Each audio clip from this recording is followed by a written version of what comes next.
Les églises dites de réveil qui n'ont pas reçu l'autorisation d'ouverture doivent fermer les portes d'ici le 15 février 2025.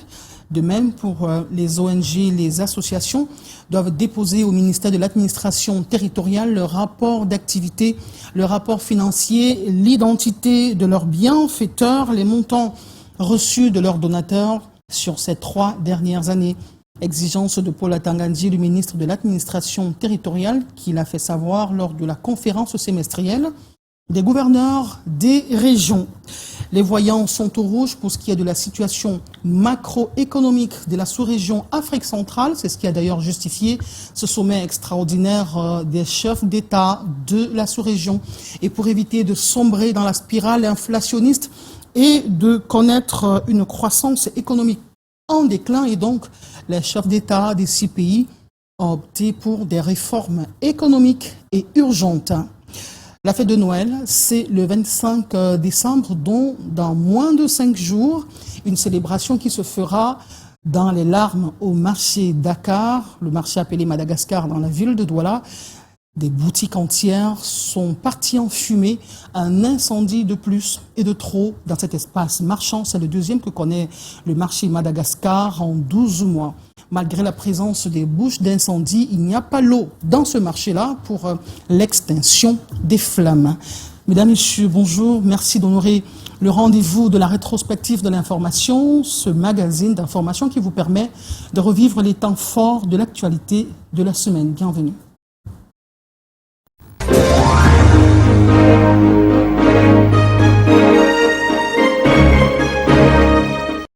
Nous avons le bonheur de recevoir sur ce plateau notre invité. Il est économiste et géostratège, habitué des plateaux de télévision au Cameroun, surtout du canal de international d'Alvaris Ngodjou. Bonjour. Bienvenue sur le plateau de la rétro. Merci pour l'invitation. Alors, je rappelle que vous faites certainement partie des personnes qui ont suivi avec une attention soutenue ce sommet extraordinaire des chefs d'État de la sous-région. Comme ça a été le cas le 23 décembre 2016, on craignait une dévaluation. Les chefs d'État ont freiné des 4 fers, on n'y est pas arrivé. Et cette fois-ci encore, il y avait comme une sorte de peur d'une dévaluation. Vous êtes de ceux-là qui voyaient l'horizon s'assombrir et se dessiner ce dont on avait le plus peur. Bon, sincèrement, avant quand même que les voyants sont rouges dans la sous-région CEMA, un certain nombre d'indicateurs montrent quand même que la situation économique est très très préoccupante.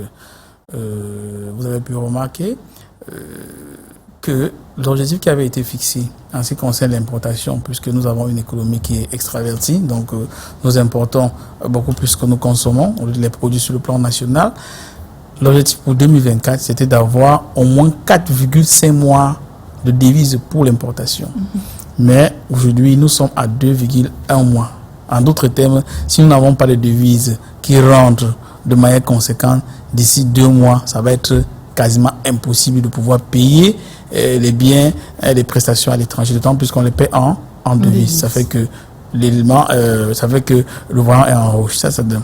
Mais surtout, il y a, vous savez, comme c'est une communauté, il y a des États qui ont des difficultés sérieuses, que ce soit la Guinée équatoriale qui touche pratiquement la faillite, ou la République du Congo. La République du Congo, déjà, il y a des arrêts de salaire pour certains fonctionnaires depuis plusieurs mois. Mais surtout, la situation est extrêmement préoccupante, d'autant plus que la République du Congo a emprunté de l'argent sur le marché. Ils ont une dette de 2314 milliards, si les chiffres sont exacts. Et ils sont en train de vouloir reprofiler la dette. C'est quoi reprofiler la dette?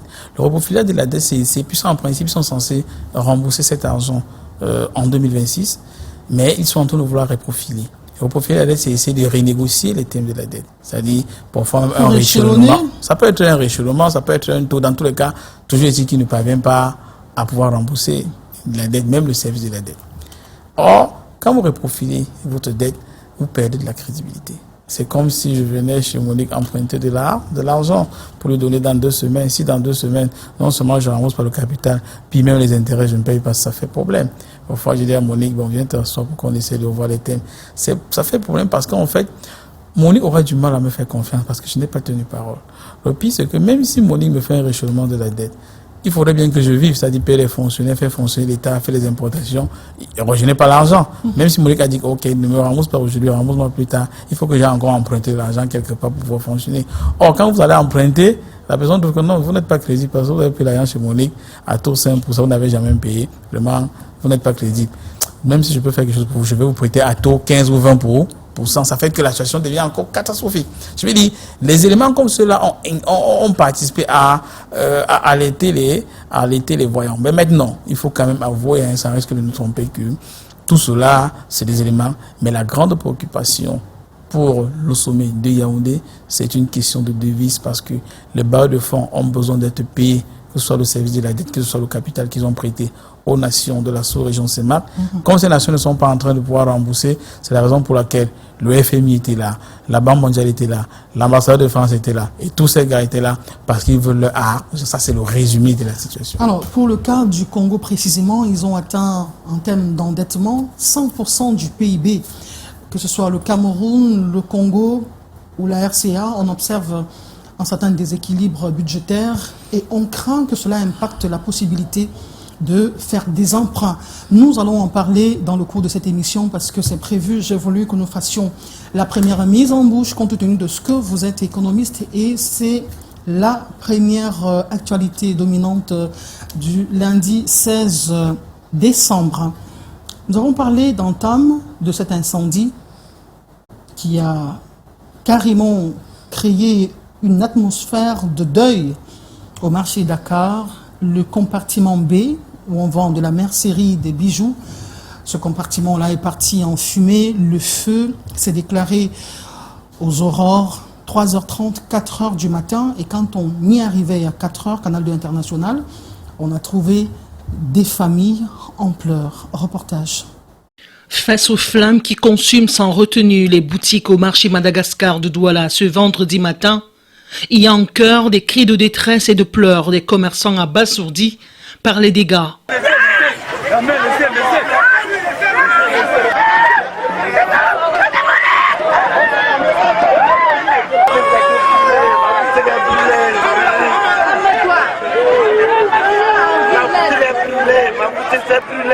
D'autres sont réanimés après avoir perdu connaissance.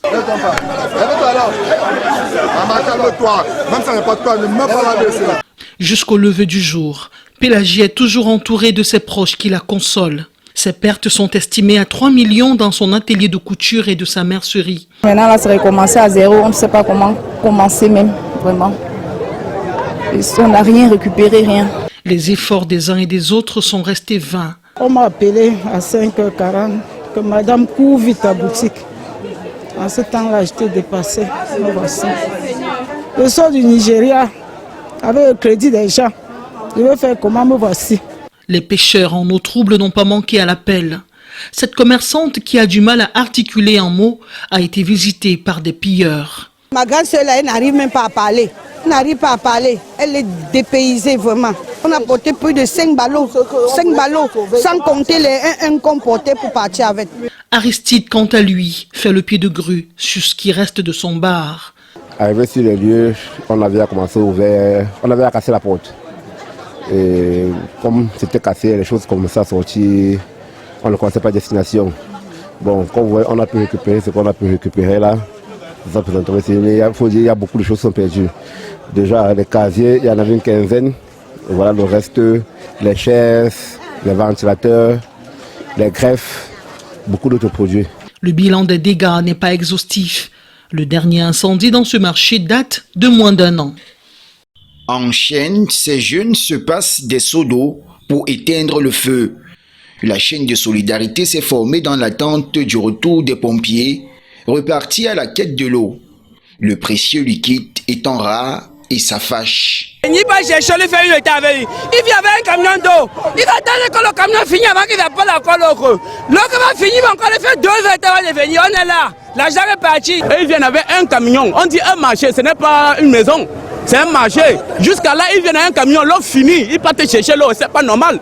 Alertés autour de 5 heures du matin, les soldats du feu étaient prompts au combat. Des entraves ont ralenti leur déploiement. Ce marché a des robinets d'incendie armés non fonctionnels et des hydrants à proximité en face là, alimentés mais de faible pression. Et pour arriver à la maîtrise de ce feu, avec un engin qui va à des kilomètres et qui a fait plusieurs tours. La structuration du marché a prévu des bouches d'incendie, mais les pompiers butent au robinet asséché depuis longtemps. Ils sont venus avec un camion qui nous a aidés, mais sauf que le temps de repartir chargé, le feu a continué. Il n'y a pas de l'eau au marché. Nous avons fait des petits efforts d'avoir un petit forage. C'est ça que vous avez vu, le cordon que nous avons placé avec les seaux pour le ravitaillement de l'eau. Et ça nous a aidé un peu. Il y a moins de 6 mois, le marché Madagascar a connu un incendie similaire. Les mêmes difficultés étaient revenues en surface.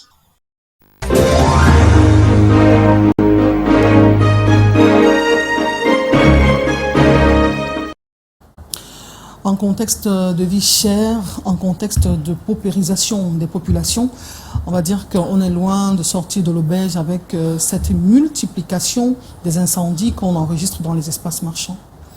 Oui, surtout dans un contexte, nous sommes en fin d'année. Ça me fait pas, quand vous parlez de ce marché, ça me rappelle une amie, Kokecha Soulamit, avec qui je parlais de cette question ce matin.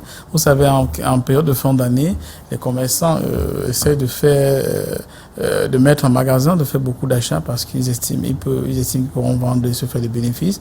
Et quand on voit ce type d'incendie-là, surtout avec la difficulté qu'on a vu, comment la population se débrouille pratiquement à main nue pour essayer de venir à bout de cet incendie, ça fait réfléchir. Et ce sont les éléments toujours qui participent parce que l'atmosphère économique ne soit pas très optimale. Parce que la plupart des cas de ces produits dans ces supermarchés sont achetés à l'étranger, sont importés dans ce marché, donc payés en devises. Et quand ça arrive dans le pays, et les personnes ne peuvent même pas vendre du fait d'un certain nombre d'erreurs, je ne sais pas. C'est vrai que la raison de l'incendie, je ne sais pas si c'est l'électricité, comme certaines personnes le disent, mais toujours est-il qu'on doit pouvoir, dans notre pays, commencer à veiller que les personnes qui sont responsables d'un certain nombre d'incidents puissent payer la population, puissent dédommager la population. Puisque dans le cas d'espèce, qui va être responsable de ces boutiques ? Qui va payer la nôtre ? De ces mamans qui pleurent, de ces papas qui pleurent. Il faudrait bien que les gens assument leurs responsabilités.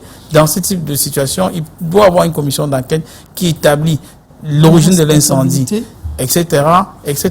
Il faut que les gens prennent leurs responsabilités. On ne va pas passer ça à perte et profit comme on l'a vu dans d'autres marchés au Cameroun. Il y a des commerçants se battent, ils mettent leurs marchandises en entrepôt et du jour au lendemain, du fait peut-être des installations électriques et tout brûle. Et là, on les laisse, ils sont laissés pour compte là. Vous avez suivi par exemple le président du marché qui faisait état de qu'il n'y a pas l'eau au marché, c'est-à-dire qu'il y a des installations, mais l'eau n'est pas connectée. Il n'y a pas l'eau, par exemple, de la Cam Water. Ils sont obligés de fourrer avec leurs moyens rudimentaires et ça a véritablement manqué puisque avec un seul camion citerne des sapeurs-pompiers, on ne pouvait pas faire grand-chose.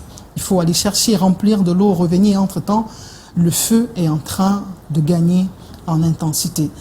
Avec le taux d'assurance, très peu de Camerounais sont assurés. C'est peut-être l'occasion de tirer la sonnette d'alarme sur l'importance de la souscription à une police d'assurance pour se mettre à l'abri quand survient ce genre de sinistre. Oui, d'abord, premièrement, pour les sapeurs-pompiers. Personnellement, j'estime que les sapeurs-pompiers n'ont pas assez de matériel, n'ont pas assez de moyens, c'est ce qu'il faut dire. Parce que pour une ville de Douala, d'environ 6 millions d'habitants, vous avez un seul détachement de sapeurs-pompiers. Ça veut dire que s'il y a incendie à PK17, les gars vont quitter Dakwa pour arriver là-bas, comment. Quand s'il y a incendie à Yassa, etc., avec les embouteillages ou les routes qui n'existent presque pas, c'est extrêmement difficile. C'est justement la raison pour laquelle, dans des pays sérieux, on a pensé avoir des bouches à incendie. Et dans le marché, il y a les bouches à incendie. Juste que les bouches à incendie ne sont pas approvisionnées en eau. En principe, cela devait être connecté sur le réseau de distribution d'eau. Mais juste que, vous savez, dans nos villes, dans notre pays, même des localités ne sont pas connectées. Vous avez des quartiers où il y a même des installations, mais il n'y a jamais un goût d'eau dans les installations de la Kanwata. Juste que les factures tombent tout le monde. Moi, ça donne l'impression que des gens font ce qu'ils veulent dans notre pays. Et là, ici, c'est vrai, il y a une destruction des biens, mais dans certains cas, il y a une destruction, il y a des vies d'humains qu'on perd. Et qui est responsable de cela? Parce que quelque part, on rien ne nous garantit qu'après le choc qu'on a vécu là, qu'il n'y ait pas des pertes en vie humaine, c'est des traumatismes, justement, là, vous avez raison. Qui pourraient s'en Qui pourraient contribuer. Vous avez vu une dame là qui dit qu'elle a emprunté de l'argent à des personnes, à des tontines. Et quelqu'un a même dit, ne fais pas un AVC, tu peux faire un AVC. Ça veut dire qu'il peut avoir une suite. Il peut avoir une suite négative par rapport à tout cela. Donc moi, je pense que quelque part, nous devons prendre nos responsabilités. Et parfois, nous sommes en train de parler du marché, mais un responsable de Kanwata, par exemple, qui est assis dans son bureau, peut se dire qu'il n'est pas concerné par ce qui se passe au marché de Dakar. Alors que d'une manière ou d'une autre, s'ils avaient bien fait le travail, on aurait pu faire face à la situation. Avec le concours de la réalisation, on aimerait bien avoir en boucle les images d'incendie. Jean Nichaud, nous aimerions bien avoir les images d'incendie au fur et à mesure que nous échangeons sur le sujet. Allez-y. Donc justement, il aurait pu prendre sa responsabilité, mais s'il ne le fait pas, vous avez tout le temps, vous entendez, la Chine a déboursé beaucoup d'argent, beaucoup de milliards pour l'adduction d'eau qui dans les villes de Douala, de Yaoundé et bien d'autres villes au Cameroun. Finalement, est-ce qu'on voit un impact positif de cela? Moi, je pense que beaucoup de Camerounais n'ont toujours pas accès à l'eau potable. Et là, surtout que là, nous sommes dans un quartier qui est assez densément peuplé. S'il n'y a pas d'eau dans le marché, les gens font comment même pour leurs besoins? S'il n'y a pas d'eau sur les bouches, les gens font comment pour s'en sortir? Je vais dire, moi, je pense que nous ne devons pas diriger le pays comme si nous étions des étrangers. Mais dans le cas d'espèce, on a l'impression que c'est le cas. C'est un quartier populeux. En chaîne, ces jeunes se passent. S'étendre même dans les quartiers si l'intervention n'était pas à sa juste mesure. Il y a un autre pan de la question. Dans les marchés, on retrouve essentiellement, ou alors en grande partie, le secteur informel. Et l'économie camerounaise, elle est bâtie à moins 90% du secteur informel. C'est-à-dire que les dégâts sont véritablement importants si on n'y prend pas garde. Un prochain marché, ça pourrait aussi cramer. On en voit tout le temps au marché Mbopi, on en voit tout le temps au marché central.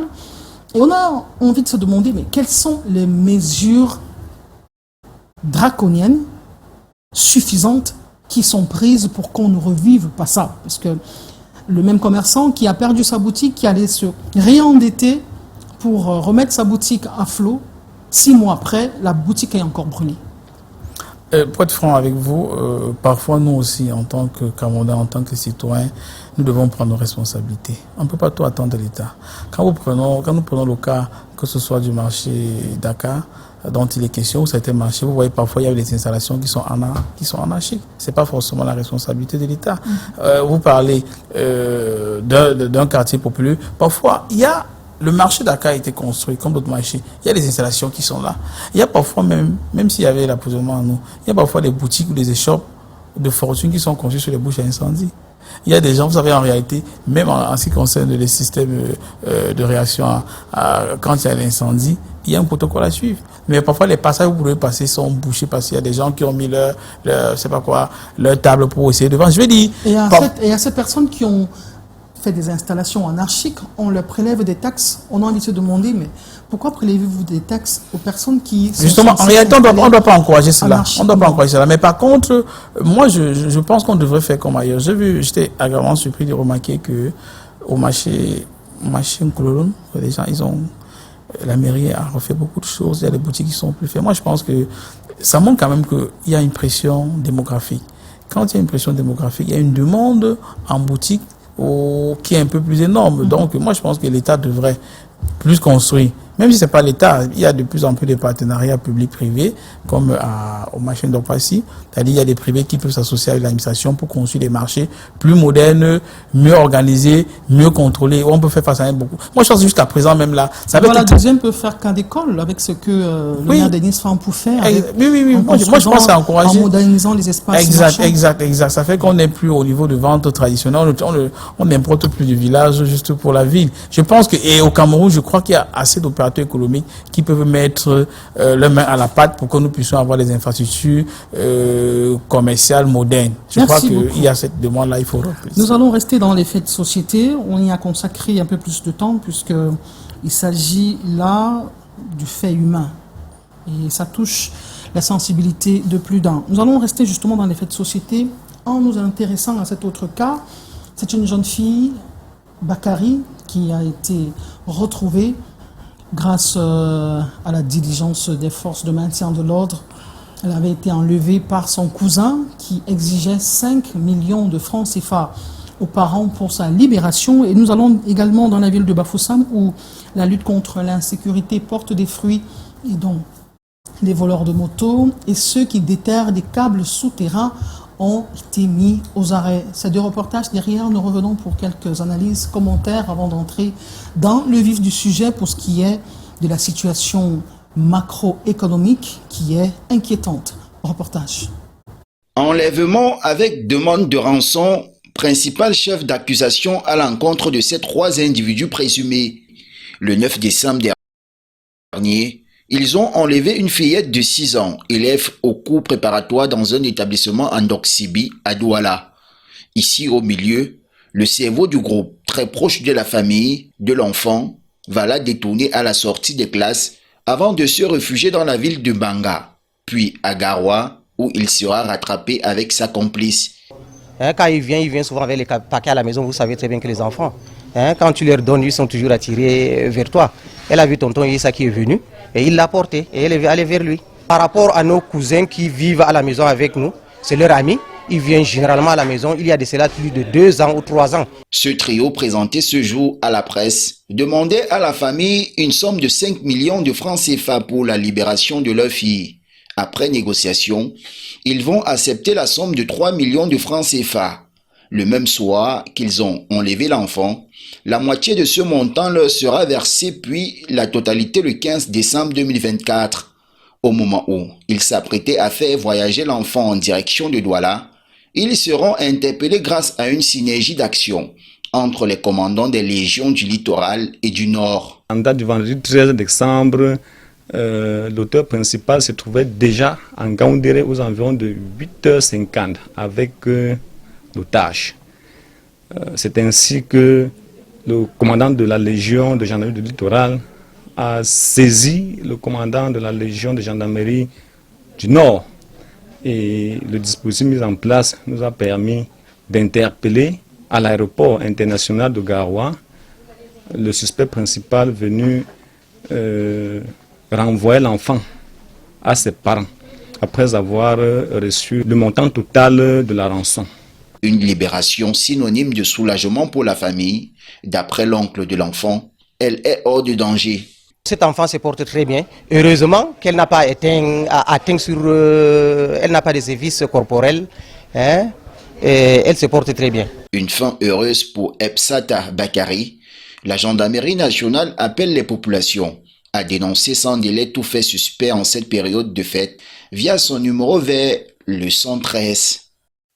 Médicaments divers avariés saisis, câbles fibre optique et internet sectionnés récupérés, meules, pinces Monseigneur et autres objets retrouvés. 25 motos. Voici le bilan d'une vaste opération baptisée Tentacule, menée de nuit dans plusieurs quartiers criminogènes de Bafoussam, en l'occurrence Tungan Village, une action du groupement de gendarmerie territoriale de Bafoussam. Il y en a qui se font passer pour des mécaniciens, des faux mécaniciens. Ils portent des blouses, qu'elles soient blanches ou bleues. Ils se mettent au bord de la route. Ils ciblent des motos qui sont encore en bon état, comme s'ils étaient des clients ordinaires. Lorsqu'ils ont emprunté ces motos-là, arrivés dans un coin plus ou moins reculé, ils vont mentir au conducteur de moto que le ronflement, ils vont trouver un prétexte pour amener le conducteur à s'arrêter et à descendre de sa moto. À partir de cet instant, ils vont se servir soit d'un objet concordant, soit d'une massue. Ils vont l'assommer et ils vont s'accaparer de sa moto et fondre dans la... Objectif visé ici, sécuriser les zones urbaines, périurbaines, surtout en cette période, veille des fêtes de fin d'année. Donc ces malfaiteurs choisissent des endroits un peu reculés, où ils sont à l'abri des regards. Ils creusent des trous pour atteindre le câble qui est au fond. Ils le sectionnent pour venir revendre aux receleurs. Nous avons également saisi ce câble-là et je pense que c'est ce qui explique de temps à autre certaines perturbations sur le réseau Internet. Plusieurs autres quartiers sont déjà en ligne de mire.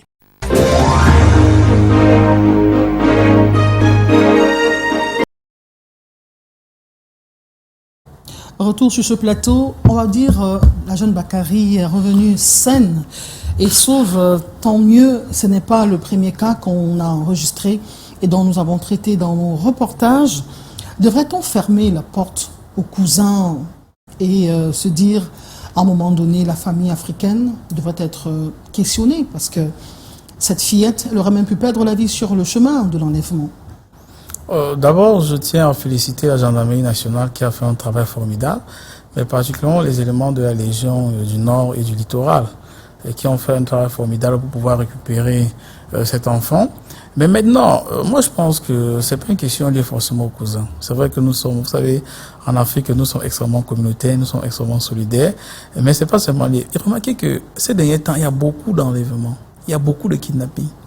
D'où vient cette mentalité? Sur les réseaux sociaux, on en voit tout le temps. Tout le temps. Et ce sont les enfants qui sont ciblés. Exact. Parfois même, oui, même les enfants. Dernièrement, j'ai vu à Yaoundé, une maman de près d'une 60aine d'années avait été kidnappée.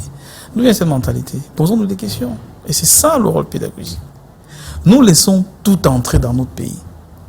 Moi, je suis convaincu, premièrement, parmi les valeurs psychiatrives, c'est vrai, on peut pas justifier tout par la pauvreté. Mais il y a d'abord la drogue qui circule beaucoup, de plus en plus. Parce que ça, c'est des gamins pratiquement. Ça, c'est dingue. Mais surtout, avant et surtout, qu'est-ce que nous laissons rentrer comme divertissement dans notre pays? Nous sommes dans les rares pays où on regarde toutes les chaînes, toute la violence, les kidnappings, tout ça. C'est ce qu'on regarde dans les films à Hollywood. Comme on regarde partout là. Des pays sérieux, ça ne se passe pas comme ça. Je veux dire, nous laissons tout passer. En fait, ce que les enfants regardent. Pas de censure. Non, même un contrôle. Est-ce que vous savez qu'au Niger, on ne regarde pas tout là-bas? J'ai eu du mal parfois là-bas. Est-ce que vous savez qu'en Chine, on ne regarde pas tout? En Chine, vous avez près de 100 chaînes, toutes sont contrôlées par l'État. Vous savez, sans publicité, tous les canaux, ça ne passe pas là-bas. Tous ces films-là, ça ne passe pas là-bas. Mais nous, on a tout laissé. Et les enfants, c'est comme du jeu, en fait. Quand vous regardez sans publicité, un truc comme Prison Break ou tous ces films-là, où en fait, on enseigne l'art du grand banditisme à nos enfants. C'est cela, en fait. Et les enfants copient. Des enfants passent le temps toute la journée à regarder sur Netflix des films de la violence, des films du vol, des films. Ils se forment en réalité. Même dans les dessins animés. Même dans les dessins animés. Vous savez comment on forme les pilotes. Vous savez quand vous êtes pilote, après l'école, vous faites ce qu'on appelle la simulation.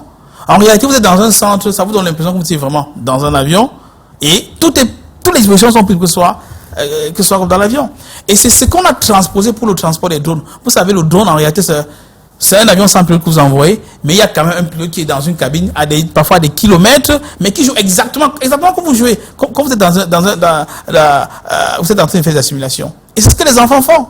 Tout ça, c'est parce que nous laissons rentrer tout cela par la radio, par la télévision. Dans les pays sérieux, on contrôle tout cela. Ça ne passe pas. Moi, je pense que cela a un impact négatif. Ce n'est pas que les cousins. Parfois, même ça peut être le voisin. Il y a eu des cas à Yaoundé où c'était l'ami du père qui avait fait kidnapper l'enfant de la maison. Et s'il vous plaît, il partait fouiller. La camarade, la femme du monsieur était la camarade de l'autre, je ne sais pas quoi, du parent de l'enfant. Ils allaient fouiller et il a fouillé l'enfant partout alors qu'ils avaient kidnappé l'enfant. Donc moi, je pense pour ma part que, regardons la drogue même dans nos écoles, dans les lycées. Il y a de plus en plus des enfants qui partent à l'école avec un poignard parce qu'ils veulent racketter. Ça, c'est du banditisme. Ils sont en train de racketter leurs camarades. En réalité, c'est une arme blanche. Et dans certains cas, ils devraient pouvoir passer devant le tribunal militaire. Parce que vous utilisez... Oui. J'ai vu un parent qui a dit à ses enfants de fermer la porte à tout étranger, que ce soit un cousin, que ce soit un neveu.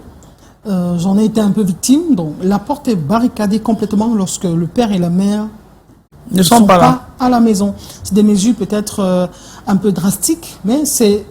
Mais parfois ça vaut la peine, parce que vous voyez, justement, parce que vous voyez dans le cas d'espèce, l'enfant a vu son cousin qui était un grand frère qui vient à la maison depuis des années, qui apporte parfois des cadeaux, et elle est en sécurité, c'est pourquoi elle va avec lui. C'est pas un étranger pour un cousin, c'est quelqu'un du sang. Vous voyez un peu. Moi, je pense quelque part que c'est triste, mais nous copions beaucoup ce qui vient ailleurs. Si à un moment la cellule, vous savez, le noyau familial est le dernier noyau où on peut se réfugier. Si même au niveau de la cellule familiale on ne peut pas faire confiance, ça fait problème. Ça fait problème lorsque vous parlez de ce que nous importons sans faire le juste tri. Il s'agit également des religions.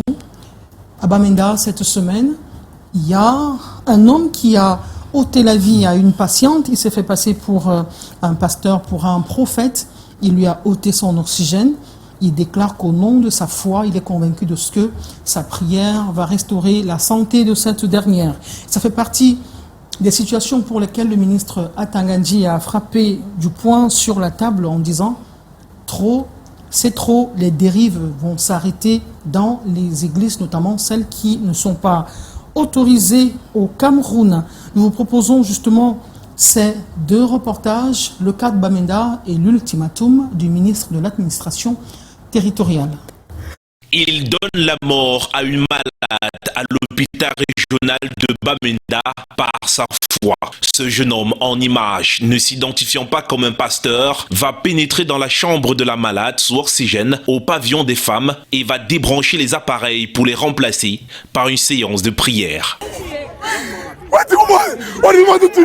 Ces faits invraisemblables se sont déroulés le week-end passé. Dans cette vidéo amateur, le présumé coupable est arrêté, interrogé par la foule sur cet acte incompréhensible pour la famille de la défunte. Il est venu, n'est-ce pas, sur le lit de ce malade, une malade âgée de 54 ans, en disant qu'il est un prophète. Il s'est mis à retirer l'oxygène qui était sur ce malade. Il a enlevé la sonde nasogastrique. Il a versé de l'eau sur le malade, lui a donné encore de l'eau pour boire. C'est ainsi que le malade s'est mis à agiter. C'est comme ça que les gardes malades qui étaient complices sont venus donc appeler les infirmiers qui sont en train de donner les soins dans les autres salles pour dire que leur malade ne va pas bien. Durant l'interrogatoire improvisé, la victime va rendre l'âme, ce qui va entraîner la colère des uns et des autres qui vont enchaîner le présumé coupable, le rouer de coups, avant de le conduire dans un commissariat le plus proche. C'est après ce matin nous avons eu une audit de ce cas et puis on a tiré des recommandations très fortes. Ce drame d'une grande ampleur met au bout du jour la question de la sécurité des patients dans les hôpitaux au Cameroun. Il n'y aura pas d'espace pour les fauteurs de troubles, quel que soit leur titre ou grade. Mise en garde à quelques mois de la présidentielle de 2025. Force restera à la loi et le processus électoral respectera les conditions prévues. Ceux qui ne pourront pas participer à l'élection présidentielle de 2025 auront encore la possibilité de le faire en 2032, à condition de mieux s'organiser. Le ministre de l'administration territoriale rejette d'emblée toute accusation de musulman des libertés publiques, si cher au président de la République, mais de maintenir l'ordre. Cet ordre concerne autant les églises de réveil que les associations ou les partis politiques. Ils sont tous appelés à montrer patte blanche en 2025. Les associations, ONG et autres ont jusqu'au 30 janvier 2025 pour déposer au ministère de l'administration territoriale leur rapport d'activité, les rapports financiers, les montants reçus par les donateurs depuis 3 ans et l'identité de chaque bienfaiteur. Dans la même veine, les églises de réveil qui n'ont pas reçu l'autorisation de s'installer au Cameroun doivent fermer leurs portes au plus tard le 15 février 2025. Face à l'inquiétante montée des violences conjugales, le ministre de l'administration territoriale se fait le conseiller des femmes. Aux femmes victimes de violences des hommes, je donne un seul conseil. Il est mieux d'être seul que d'être mal accompagné. Avant de retourner dans leurs régions respectives, les gouverneurs reçoivent des consignes. Je vous recommande la vigilance de tous les instants, car l'ennemi ne dort jamais. Notre rôle est de faire comprendre aux ennemis de la République que le Cameroun est un pays debout. Placé sous le thème « Autorité administrative, enjeux sécuritaires et bonne exécution des travaux de développement », la deuxième conférence semestrielle des gouverneurs, au titre de 2024, a permis de passer en revue les défis et priorités de chaque région à la veille des fêtes de fin d'année.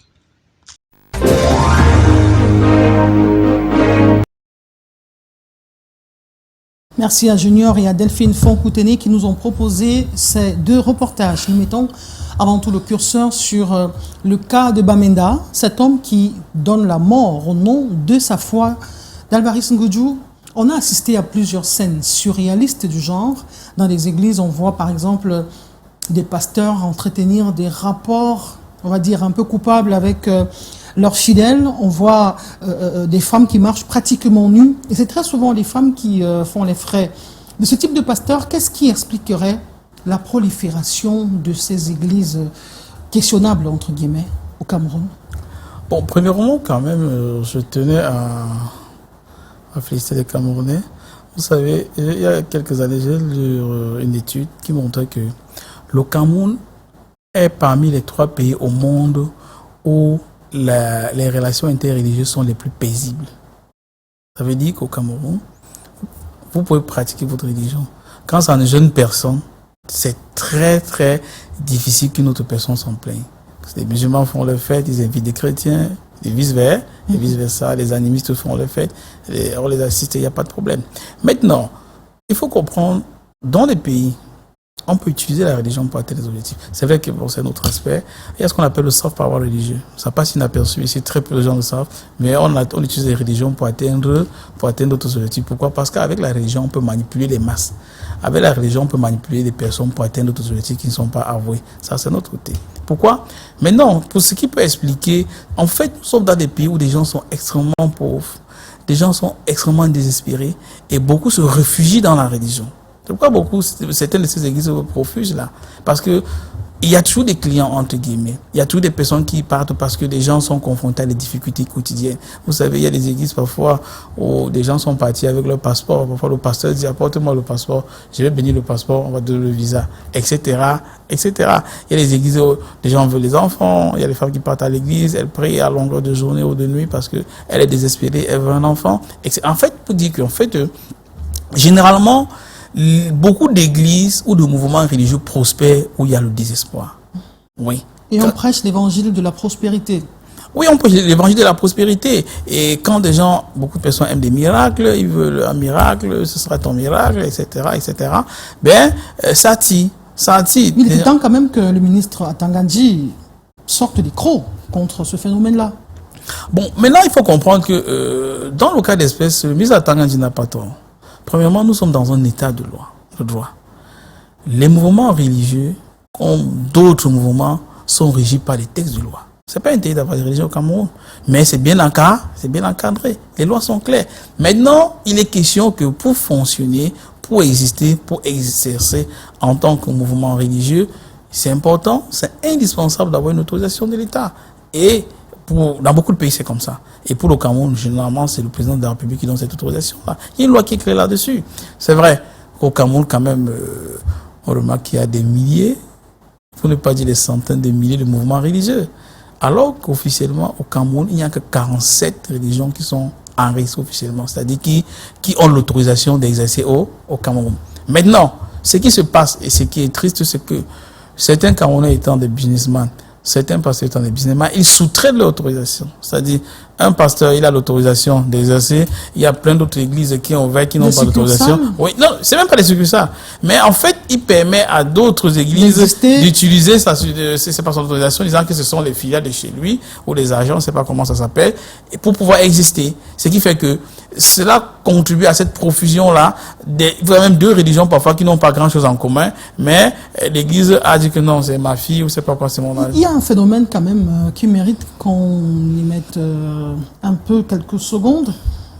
Vous voyez le clergé qui s'enrichit. Il y a des aspects extérieurs de richesse, que ce soit le vestimentaire, des grosses maisons, des grosses voitures. Mais ceux qui prient à longueur de journée continuent d'être pauvres. On a justement envie de s'interroger, est-ce que c'est Dieu qui n'écoute pas leurs prières, ou alors il y a une sorte de manipulation qui n'est pas encore dévoilée et dont les chrétiens, que vous appelez justement les clients, ne sont pas encore informés de cela et continuent à croire à un miracle qui arriverait? Non, première chose, il faut comprendre que moi personnellement je suis chrétien et nous prions. Et sincèrement, quand vous priez, vous avez du résultat. Dieu vous écoute. Maintenant, ça dépend parfois de l'objet de la prière. Ou alors le pasteur n'a pas d'onction? Non, on va y arriver. Ça dépend de l'objet de la prière.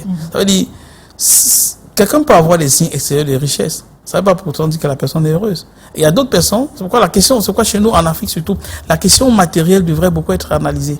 Ça veut dire, en fait, nous pensons que le succès, c'est peut-être le véhicule de X ou Y, c'est l'argent, c'est les immeubles, c'est les maisons. Mais pour d'autres personnes, dans d'autres sociétés, le succès n'est pas forcément lié à cela. Dans d'autres sociétés, le succès est lié à certaines valeurs, peut-être l'enfant qui a été diplômé, l'enfant qui a eu son succès, l'enfant qui fait une bonne carrière, etc., etc. Maintenant, de l'autre côté, on ne va pas on va pas balayer du revers de la main que oui, il y a des esprits qui sont manipulés, il y a des gens qui sont manipulés pour pouvoir enrichir certains responsables de mouvements religieux.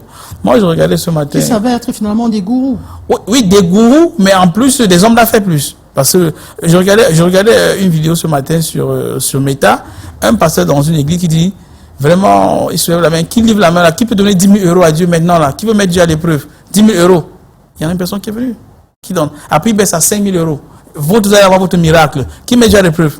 En réalité, il demande de l'argent. Mais il joue sur le psychisme des personnes. Il vous donne l'impression que les 5 000 €, les 10 000 € que vous donnez, c'est pour donner à Dieu, alors que c'est pour acheter son prochain véhicule, c'est pour faire, je sais pas quoi, envoyer ses enfants en Europe, etc., etc. Ça dit que, en fait, il s'enrichit sur la crédulité des membres de son église, de son mouvement religieux. Il s'enrichit sur le désespoir de ces gens-là. Parce qu'en fait, certains se disent que plus que je vais beaucoup donner au pasteur, qui est l'envoyé de Dieu, je vais en recevoir. Est-ce qu'on se comprend? Donc moi, je pense que quelque part, Dieu est là, on prie Dieu, on a le résultat, mais certains pasteurs, certaines personnes sont plutôt les hommes d'affaires qui manipulent la question religieuse pour s'enrichir pour certains. Mais au-delà de la personne physique, il y a des grandes puissances de par le monde entier, les puissances militaires qui utilisent la religion pour atteindre un certain nombre d'objectifs. Vous parlez en tant que géostratège. C'est ce qu'on appelle le soft power religieux. Ça existe. Merci beaucoup. Ça, c'est ça dans les écoles de guerre.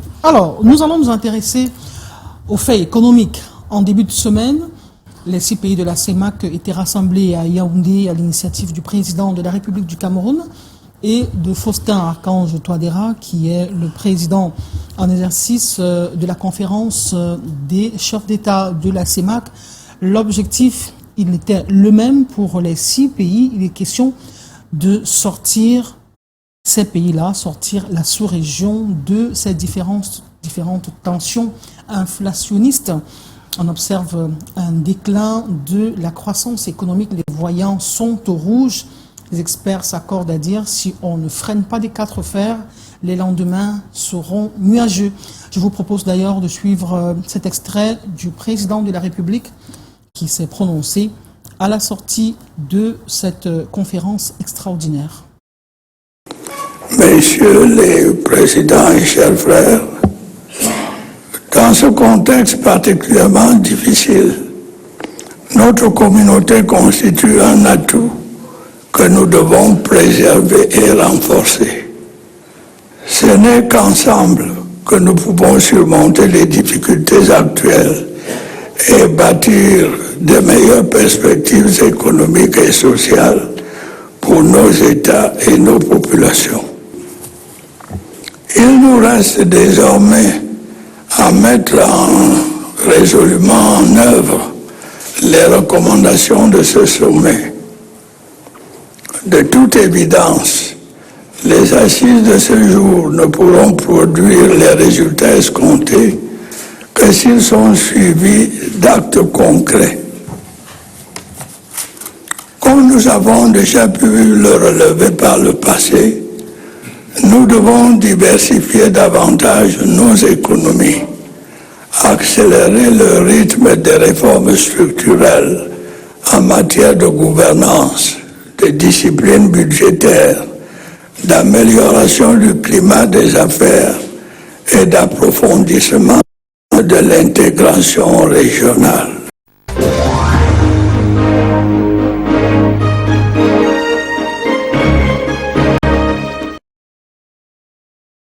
Eh bien, la situation actuelle est adossée à ce qu'on a qualifié de défaillance et de dérapage dans la mise en œuvre des recommandations et des engagements pris pour la stabilité économique et monétaire de la sous-région d'Alvaris Ngoudjou. Et donc, les perspectives des cours des matières premières et du Cameroun et du commerce international s'annoncent défavorables. Or, nous sommes une sous-région qui vend ses produits, ses matières premières à l'état brut. Comment on sort de l'auberge? Une erreur monumentale. Puisque nous ne vendons que de la matière première en grande majorité brute, nous vendons pratiquement à perte. Nous aurions pu, moi je pense que peut-être c'est une opportunité. Avec un taux d'industrialisation de moins de 10%. Oui. Moi je pense que c'est même une opportunité. Vous parlez de l'industrialisation de moins de 10%. Qui est responsable de cela? Quelque part c'est nous. Pourquoi est-ce que je le dis? C'est nous qui sommes partis signer les accords de partenariat économique. Les APE qui permettent aux produits industriels, manufacturés européens, l'Union européenne qui est une très grande puissance, faire rentrer ces produits sans payer les droits de douane chez nous. Qui va où? Qui va sur un marché avec un tissu économique qui est embryonnaire. Ça fait que les chefs d'entreprise locaux ne peuvent pas s'en sortir. Parce que ce qui rentre ne paye pas les droits de douane. Alors que pour pouvoir nous développer, ou alors, vous savez que l'ensemble des fonctionnaires du Cameroun sont payés par les revenus douaniers. C'était ça. Quand on s'y les a payés, c'était 600 milliards. Les douanes payaient tous les fonctionnaires. Mais quand les autorités camerounaises sont allées signer les APE, les produits entrent sans plus payer les frais de douane. Maintenant, il faut trouver cet argent pour payer les fonctionnaires. Qu'est-ce qu'on fait? On met une pression fiscale. D'abord sur la population qui manque de quoi manger, et ensuite sur les petits chefs d'entreprise qui veulent participer à développer le tissu économique. Ça, c'est dingue. On met la pression sur eux. Pire, c'est que même quand un chef d'entreprise camerounais ou africain de la sous-région, parce que beaucoup des nations, que ce soit la Centrafrique, que ce soit le Tchad, soit les Interlands qui travaillent avec les ports camerounais, quand les produits viennent, on monte les droits de douane. Ça veut dire que si vous achetez des intrants pour faire des produits manufacturés, que ce soit la Chine, soit les machines d'Inde, etc., etc. Au port, qu'est-ce qu'on fait? Les droits de douane sont élevés parce qu'il y a des pertes sèches qu'on avait l'Union européenne. On va tout peu récupérer ça. Ça vous décourage à faire rentrer la machine pour pouvoir créer une industrie dans le tissu économique et écraser. Ça, c'est dur. Mais non, pire. Dans le cas des APE, il y a des mesures pour faciliter les achats des machines dans l'espace européen. Venant d'où? Très bien. Oui. Venant de l'Europe. Exact. Ça veut dire que... Avec la lettre d'origine. Merci. Venant d'Europe. Ça veut dire que vous avez une machine en Europe, on vous vend à 200 millions. Vous avez la même machine en Chine qu'on vend à 50 millions. Mais on vous oblige à aller acheter en Europe à 200 millions. Est-ce qu'on se comprend? Le Camerounais ou un habitant de la sous-région chef d'entreprise doit avoir la liberté de pouvoir trouver la machine qui lui plaît au prix abordable. Ce sont les lois du marché. Les plus simples. Combien de personnes peuvent aller acheter ce qui est plus cher, le même produit plus cher, alors qu'il peut avoir un coût abordable? Ceux qui ont signé ces accords-là ne maîtrisaient pas la réalité du marché. Mais c'est eux qui sont à Yaoundé. C'est eux qui étaient au sommet là. C'est eux qui étaient au sommet à Yaoundé. Et donc, le président était là. Puisque les mêmes causes produisent les mêmes effets, et on a parlé des réformes urgentes sur le plan économique, sur le plan monétaire, si les mêmes personnes ont pris ces décisions-là et on compte encore sur les mêmes personnes pour implémenter les recommandations, c'est dire que dans un futur très proche, il y aura encore un autre sommet extraordinaire. Justement, c'est pourquoi ça nous fait sourire. C'est que ces gens qui sont en train de parler sont eux qui ont pris ces mesures. Pratiquement, vous avez parlé tout à l'heure des matières premières. Qui exporte nos matières premières brutes? Qui a essayé, en 60 ans d'indépendance, de faire une pré-transformation? On a refusé. Depuis combien de temps on a pris les dispositions dans la sous-région et le Gabon l'a implémenté dans une certaine mesure, que l'on n'exporte plus le bois en grume. Mais qui exporte encore? C'est pas le Cameroun, c'est pas nos nations.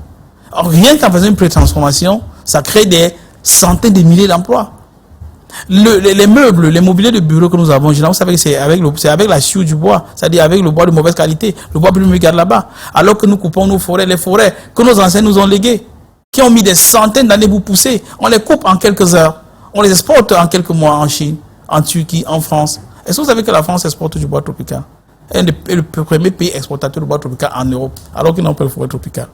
Donc quand vous posez la question, mais ces gars, ils étaient à Yaoundé là, ils prennent des mesures comme si ce n'était pas les Camerounais. Ils prennent des mesures comme si ce n'était pas des Africains. Et donc, puisque vous parlez des gens qui étaient à Yaoundé, parmi eux, il y a le président de la conférence des chefs d'État, le président en exercice, le professeur Archange Touadéra.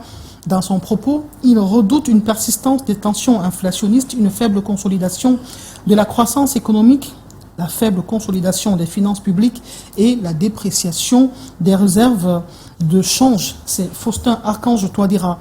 Alors, dans les différents discours, on a également eu la main tendue en direction du Fonds monétaire international pour que les liquidités soient encore plus fluides pour sortir cette sous-région de l'impasse. Je vais vous proposer cette réaction d'Abébé Sélassé, qui est le directeur du département Afrique du FMI. Il a dit: maintenant, nous allons voir comment chacun d'entre eux va implémenter les mesures annoncées et nous tenons prêts à leur apporter un soutien technique et financier afin de les épauler.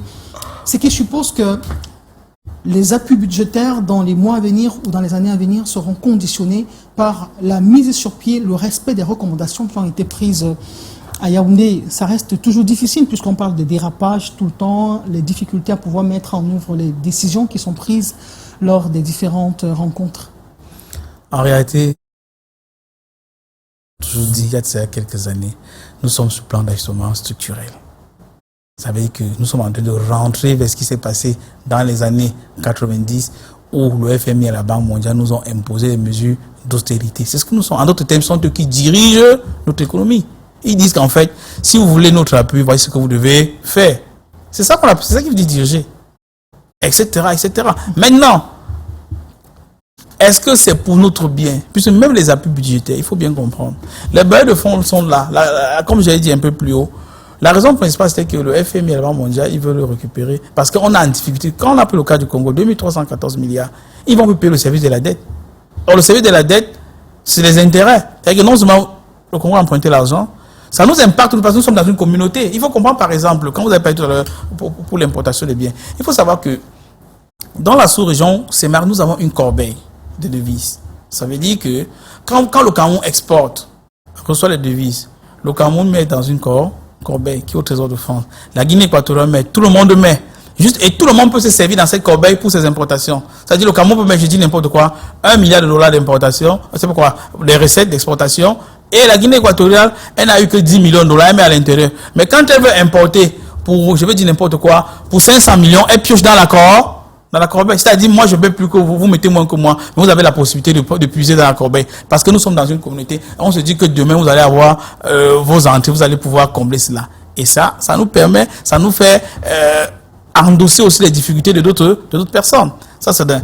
Et de deux. C'est pourquoi on parle de solidarité sous-régionale. Justement, c'est la solidarité sous-régionale. Juste que quand on a une situation comme celle-là, la personne qui gère mal fait endosser son erreur ou sa faute par d'autres personnes. Mais maintenant, il faut bien comprendre, même l'appui du FMI, il faut bien comprendre que quand on parle d'appui budgétaire, d'abord, dans une loi de finances, que ce soit au Cameroun ou soit ailleurs, il y a les lignes budgétaires qui sont pour le service de la dette. C'est-à-dire, je prends le cas du Cameroun, nous avons pour la loi de finances, le projet de loi de finances, je ne sais pas, ça va être totalement, je crois que c'est autour de 7000, en tout cas, autour de 7300 milliards de dettes.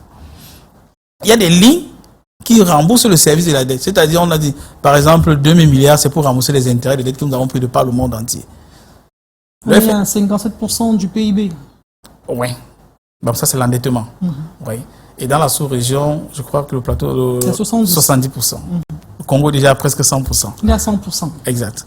Je disais que vous avez les lignes budgétaires pour rembourser le service de la dette. Qu'est-ce que le FMI fait? Le FMI dit, OK, on vous fait un apport budgétaire, c'est budgétaire. C'est qu'en fait, le FMI vous donne les devises.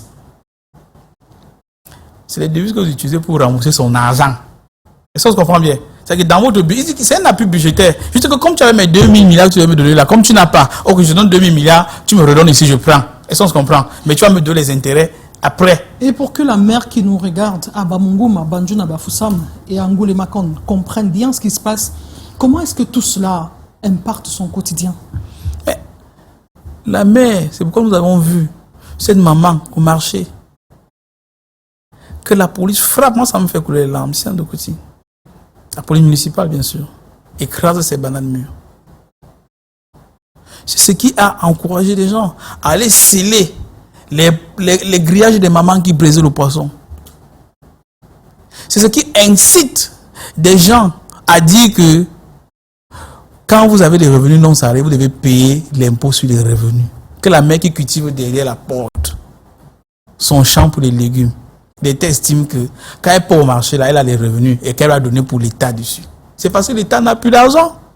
L'État n'a pas d'argent pour faire face à ses responsabilités. Et là, elle était en train de presser la maman qui vend du riz pour dire que non, tu vas, soit je prends ton palais de riz, je mets dans le véhicule, je vais mettre à la fourrière à Yopoué, etc. Et etc. après, ça disparaît. Oui, ça disparaît. Donc, en fait, l'impact est considérable sur la population. L'impact est considérable. C'est pourquoi ils augmentent tous les impôts matin, midi et soir. C'est pourquoi ils cherchent les niches d'impôts. Quand vous voyez dans un pays, vous avez un budget comme celui-là, les gars, quand même, je crois, ils ont fixé un objectif de 4 000 milliards. Mais comment un budget fait tout? 4 000 milliards d'impôts. C'est un budget, c'est-à-dire plus de 50%.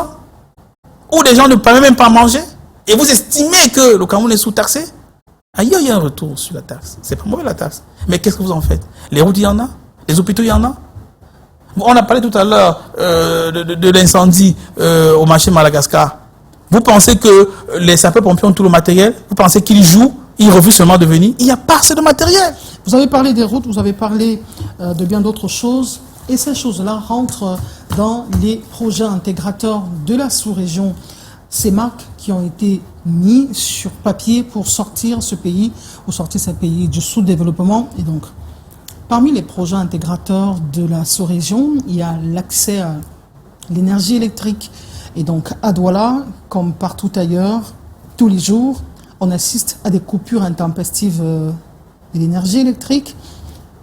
Haroun Nazira est allé dans la ville de Douala rencontrer les opérateurs économiques, notamment ceux du secteur des PME, pour voir à quel point ces coupures impactent leur activité. Reportage. C'est grâce à ce groupe électrogène que Stéphane alimente son magasin en énergie électrique. Depuis ce matin, il n'a pas d'électricité. À 13h30, 15 minutes on est en un seul jour, imaginez-moi lundi. Et cela aussi, ces derniers temps, c'est tellement récurrent. Lundi, vous coupez, mardi, on coupe, mercredi, on coupe, on ne connaît même plus quand est-ce qu'on va et comment est-ce qu'on va fonctionner dans ce pays. Bon, la situation est vraiment très déplorable. Il n'est pas le seul dans cette situation. Au quartier Aqua, les activités sont aux arrêts. L'absence de l'énergie électrique impacte négativement les commerces. 5 minutes, ça revient après 5 minutes, ça repart après 5 minutes, ça revient après 5 minutes. Ce sont les guirlandes en fait. Pas d'activité. Vous voyez une grande boutique comme ça, il n'y a pas d'activité. On subit les coupures d'électricité presque tous les jours et c'est assez fréquent, surtout depuis le début de cette saison. Les coupures sont assez fréquentes.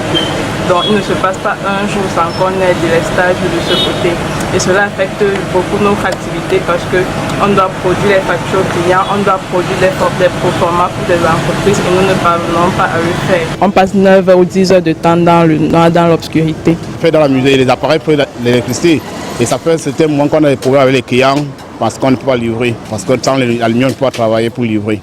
Les appareils électroniques payent le prix de ces nombreux délestages. Ça garde des appareils par-ci par-là. Voilà un appareil que nous rentrons, ça ne fait pas 3 mois qu'on a payé. À cause de la coupure, voilà ça. On est revenu chez le vendeur, là on a payé. Là, nous avons payé. Ces appareils qu'on a les payés, des appareils qui se grillent à un moment, la manière qui lance, ça grille. Les appareils à la maison, les télés, les frigos, on a les fêtes, des jours qu'on fait 2 jours sans lumière, des jours qu'on peut faire 24 heures sans lumière. Rappelons qu'il y a peu de temps, le prix du kilowatt a été revu à la hausse. Malgré cela, l'électricité est clignotante dans la cité économique.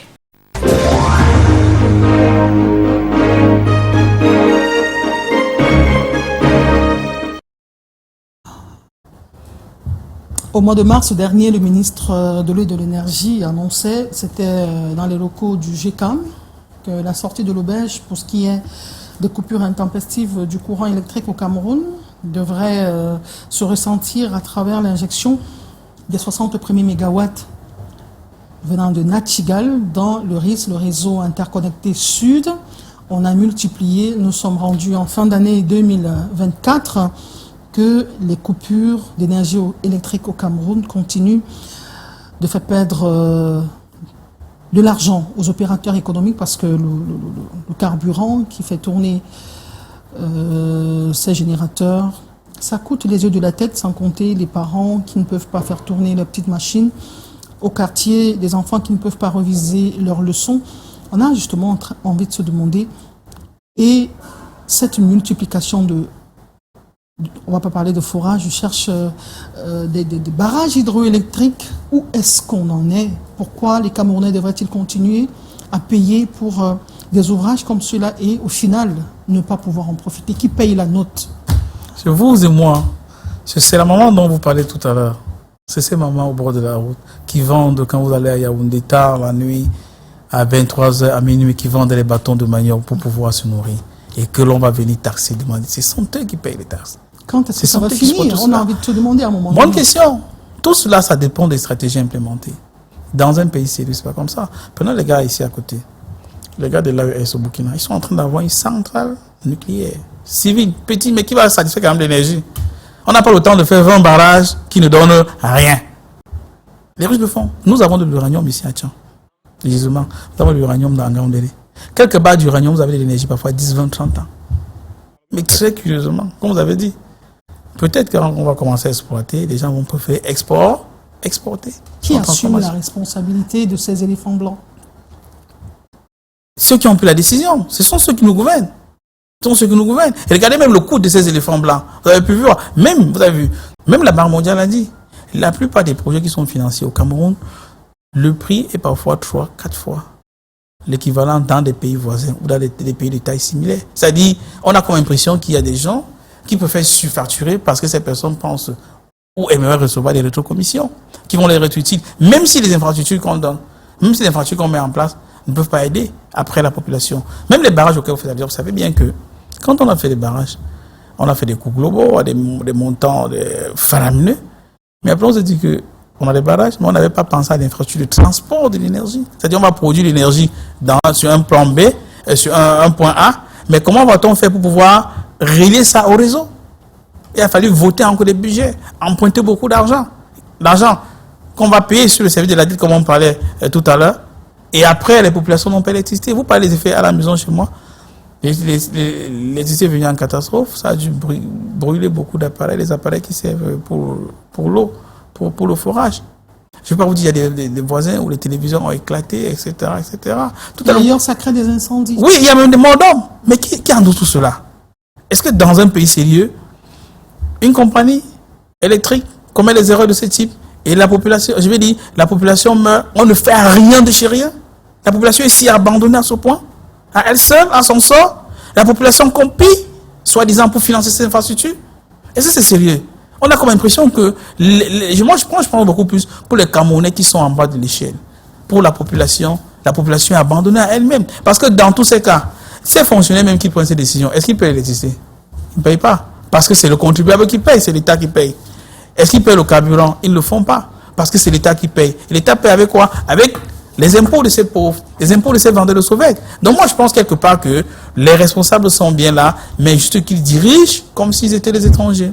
Alors, et parmi les victimes, il y a ces ex-détenus de l'hôpital gynéco-obstétrique de Yaoundé. Jola Diom 3 est allé les rencontrer après leur libération. Que sont-elles devenues, puisqu'il s'agissait des femmes? Également, il y a un SOS, la main tendue de Paulette Ondo. Elle souffre d'une maladie qui ne court pas les rues, le sarcome de Kaposi, un cancer des vaisseaux sanguins. Elle a été également rencontrée par notre correspondant Ambroise Foguet dans la ville d'Ebolova. Nous vous proposons ces 2 cas de SOS. La main tranchante, comme pour rattraper les 2 mois passés retenus à l'hôpital gynéco-obstétrique de Yaoundé. Un peu plus d'une semaine après sa libération, Aimé Rachel a retrouvé son tabouret au marché de Mvogatang Nambala grâce à une solidarité compatissante de ses collègues. Il fallait qu'on cotise chaque fois pour envoyer quelque chose à ses enfants. Et la place aussi, il avait aussi bien gardé sa place, même son banc. Poussée par son instinct maternel, elle a repris son activité, quoique mal préparée. Je suis dehors parce que le cas me fait bien mal. Que voici la fête qui est dehors. Les enfants vont manger quoi? C'est ma soeur qui m'a appelé, m'a donné 2 paquets de coco. Voilà, ça commence avec. Si Aimé Rachel a trouvé la rage de reprendre la route du marché malgré les difficultés, nous prenons la route d'Onfou, ville située à une trentaine de kilomètres de Yaoundé. Le pas lourd, voici Thérèse Nadine, une autre retenue. Fébrile, elle n'est pas encore totalement remise de son opération. Depuis qu'elle a recouvré sa liberté, elle est hébergée par une de ses sœurs. Je ne suis pas encore totalement en forme. Ma blessure n'est pas encore totalement cicatrisée et j'ai encore les douleurs au dos. Elle n'aurait jamais cru être rapprochée par un destin commun, celui de femmes retenues dans un hôpital pour factures impayées. Après leur libération, elles subissent des fortunes diverses. Toutes rêvent néanmoins de retrouver leur indépendance. Aux femmes de bonne volonté, s'ils peuvent m'aider à reprendre mon marché. J'ai 5 enfants. C'est moi-même qui est leur maman et leur père en même temps. Donc quand je suis sans rien faire, je ne sais pas comment mes enfants vont vivre. Je ne peux plus commencer à marcher en vendant. C'est pour cela que je supplie les âmes de bonne volonté s'ils peuvent m'aider à avoir un emplacement. Elle souhaite juste avoir des bases solides pour rebondir à la sueur de leur front. J'ai pas envie de laisser mes enfants orphelines. Ils n'ont plus de père. Je suis une veuve. Donc, il n'y a que sur vous que je peux compter pour le moment. Originaire de Man, dans la vallée d'une Thème au sud du Cameroun, Paulette a été admise au centre hospitalier régional de Bolova sans aucun moyen financier. Je suis une mère de 6 enfants, 7 petits-fils. Je n'ai personne qui vient à mon secours. Une calamité la hante. Arrivé dans notre service il y a environ 22 jours. Il est hospitalisé pour un sarcome de Kaposi. La grosse difficulté que nous avons à notre niveau dans la prise en charge de cette patiente, elle est abandonnée, elle est toute seule. Le sarcome de Kaposi qui se manifeste par des lésions cutanées et une douleur intense et sa progression peut être rapide. La douleur est d'ailleurs palpable rien qu'à voir son regard. Le sarcome de Kaposi, c'est relativement fréquent dans notre contexte. Ça peut se présenter avec les lésions juste au corps ou bien avec les nodules, les masses qu'on voit sur son corps, sur son visage. Les autres choses qui sont autour de cette pathologie, pour elle, au moins on est sûr que ça peut se stabiliser, voire même guérir dans sa situation si le traitement suit comme ça doit se suivre. Paulette, abandonnée par toute sa famille, a tellement coulé de larmes que leur source a tari. D'ailleurs, les métastases sur son visage prennent toutes ses larmes. Elle préfère mieux crier au secours car chaque traitement coûte 60 000 francs CFA toutes les 2 semaines, somme qu'elle n'a pas du tout. J'étais au Gabon, donc j'étais déjà entre la vie et la mort et c'est là où mes sœurs camerounaises, ils ont cotisé pour que je puisse voyager pour venir chez moi au Cameroun. Depuis 2 semaines d'ailleurs, Paulette vit grâce à la charité du personnel du centre hospitalier régional de Bolova. Pour s'alimenter, il faille que nous donnons à manger. La direction de l'hôpital nous a gratifié des médicaments pour sa prise en charge, des antalgiques et les premiers médicaments pour la première séance de chimio qui a été faite il y a 2 semaines. Mais cette aide ne suffit pas. De cet appel à tous ceux qui peuvent contribuer à sa guérison. Le staff de l'hôpital aussi vont être fatigués de m'aider. Donc s'il vous plaît, j'appelle tous ceux qui ont de bonne foi, des parents de la vallée du Thème, de la province du Sud, dans le monde entier. Venez à mon secours. Notre père, Papa Paul Biya, notre mère, Madame Chantal Biya, venez à mon secours. Chaque don compte et peut faire une différence dans la vie de Paulette, cette mère en détresse qui n'a même plus la ration alimentaire quotidienne et veut retrouver espoir et santé. Ensemble, les âmes de bonne charité peuvent changer le cours des choses pour Paulette Mélanie Ondo. C'est compliqué. Difficile en tout cas de rester différent face à cette souffrance humaine.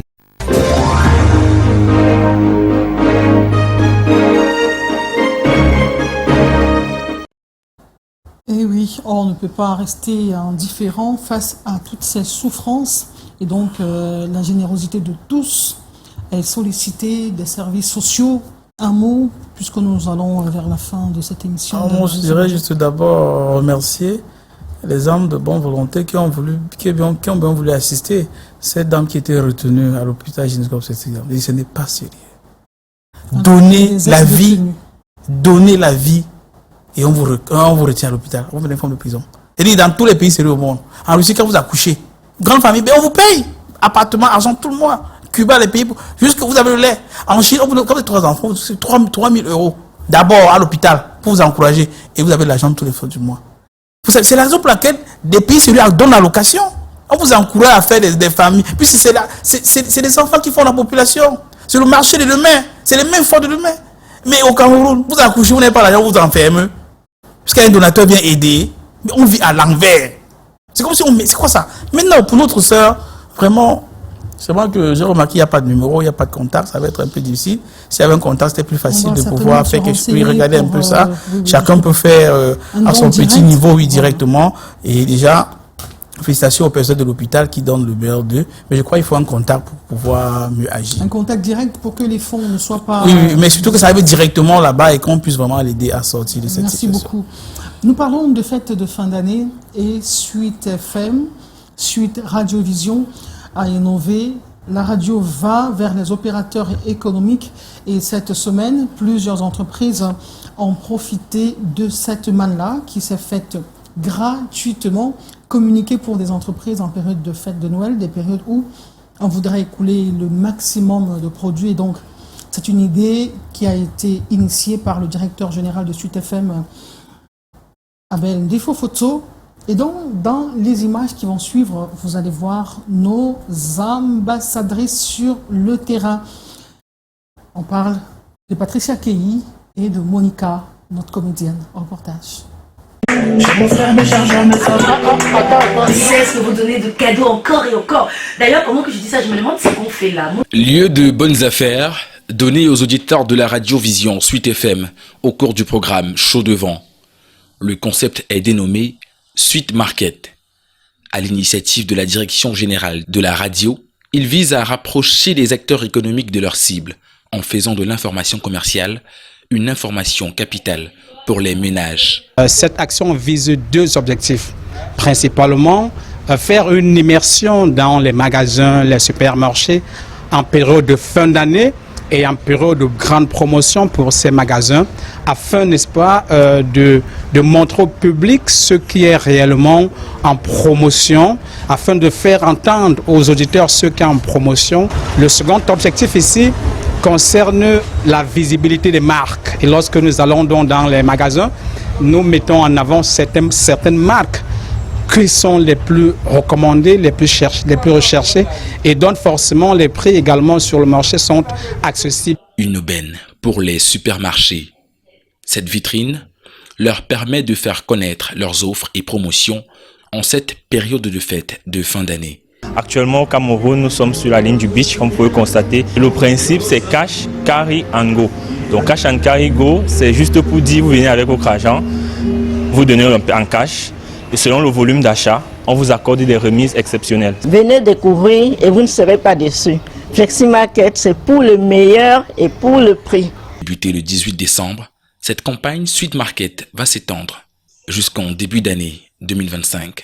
Les perspectives sont que cette initiative se pérennise dans le sens où, outre la radio Suite FM dans les magasins, les espaces de vente, que ce soit également la télévision qui vient à la rencontre de ces opérateurs économiques et de tous ceux qui font une activité commerciale qui exige une certaine promotion en fin d'année ou alors à certaines périodes clés de l'année. Pour en profiter, restez à l'écoute de la radio du bonheur 88.7 Suite FM de lundi à vendredi entre 10h et 12h.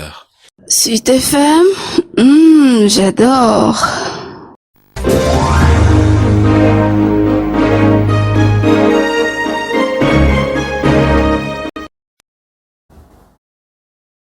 Et c'est avec Suite Market que nous allons mettre la clé sous nos paillassons pour ce qui est de cette édition de la rétrospective de l'information sur Canal 2 International. Nous disons merci à notre invité d'Alvaris Ngoudjou. Je rappelle, il est économiste et géostratège. Merci d'avoir accepté notre invitation. C'est moi qui vous remercie. À très bientôt, chers téléspectateurs. Cette émission est rediffusée les lundis matins, juste après Canal Matin, donc dans les cours de 9h30 ou 9h45. Je vous reviens dans une semaine avec le même bonheur. Je vous souhaite une belle fête de Noël. Belle fête de Noël en famille. Et prenez soin de vous, protégez les enfants. Il y a des kidnappings, donc protégez les enfants. À très bientôt, portez-vous bien. Vous nous regardez de Bonabéry et partout ailleurs. Restez sur Canal 2 International. Allez, au revoir.